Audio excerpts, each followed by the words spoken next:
Welcome to my channel mom blog এনকেতে তোমাদের অনেক অনেক স্বাগত। আশা করি সবাই ভালো আছো, আমিও ভালো আছি। আমি আবার এসে গেছি নতুন একটা রেসিপি নিয়ে, চিকেন ভাপা। এটা আমি কিভাবে বানিয়েছি প্রথম থেকে শেষ অবধি দেখতে থাকো, আমার পাশে থাকো। চলো শুরু করে দেওয়া যাক। দেখো আমি রেসিপিটা বানাতে আমি কি মশলাটা করে নিচ্ছি সেটা আগে তোমরা দেখে নাও। এখানে আমি 2 চামচের মতন পোস্ত নিয়ে নিয়েছি, কয়েক কোয়া আমি রসুন দিয়ে দিলাম, 6টা কাঁচা লঙ্কা দিলাম, আর 1 মুঠো মতন আমি চিনে বাদাম দিচ্ছি। তোমরা চাইলে কাজুও দিতে পারো, তবে চিনে বাদামটা দিলে আরো টেস্ট হবে। এগুলো সব আমি একসাথে পেস্ট করে নেবো আগে। দেখো মশলাটা আমার খুব ভালো করে পেস্ট হয়ে গেছে।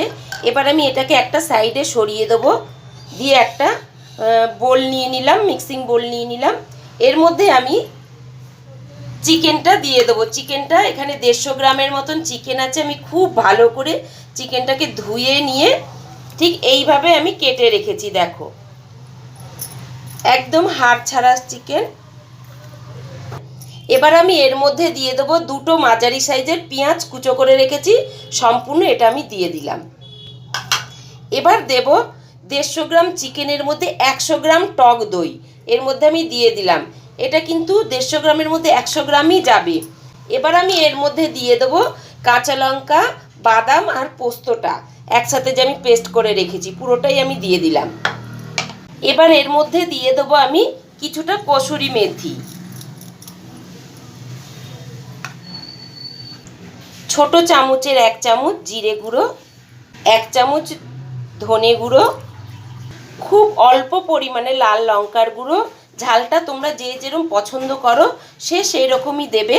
এবার আমি ওপর দিয়ে দিয়ে দেবো কাঁচা সর্ষের তেল, তেলটা একটু আমি বেশিই দেব।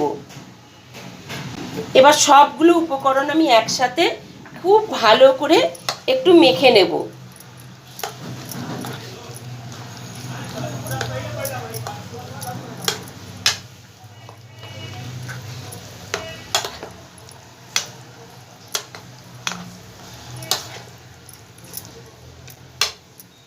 এবার এর মধ্যে দিয়ে দেবো স্বাদ মতো নুন। দেখো খুব ভালো করে আমার মাখা হয়ে গেছে। এবার এটাকে আমি একটা সাইডে সরিয়ে দিয়ে এবার আমি একটা টিফিন বাটি নিয়ে নিলাম। এবার এর মধ্যে সব আমি মাখাটা এর মধ্যে আমি দিয়ে দেবো। পুরোটা আমি টিফিন বাটিতে ঢেলে নিয়েছি, ঢেলে নিয়ে একটু আমি ওপর দিয়ে সেট করে দিলাম।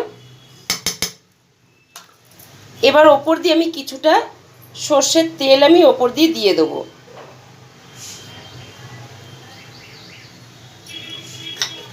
এবার কয়েকটা কাঁচা লঙ্কা আমি মধ্যিখান দিয়ে ফেলে রেখেছি, সেটাকেও আমি এর মধ্যে দিয়ে দেবো। কারোর যদি ঝাল একটু বেশি লাগে তো এটা ডলে খেতে পারবে।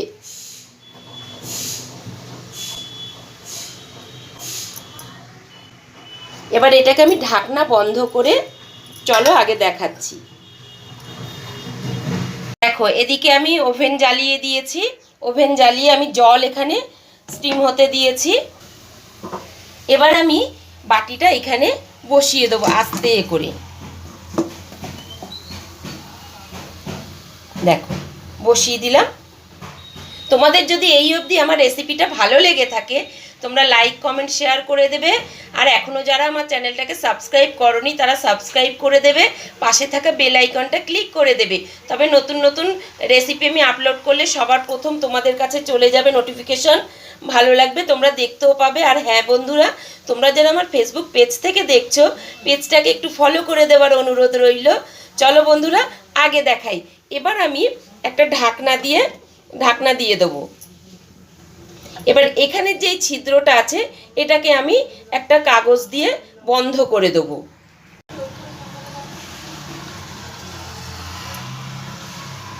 এবার গ্যাসের ফ্লেমটা আমি মাঝারিতে দিয়ে রাখবো। ফাইনালি আমার চিকেন ভর্তা রেডি হয়ে গেছে। আজকের মতন এটুকুনি থাক বন্ধুরা, টাটা।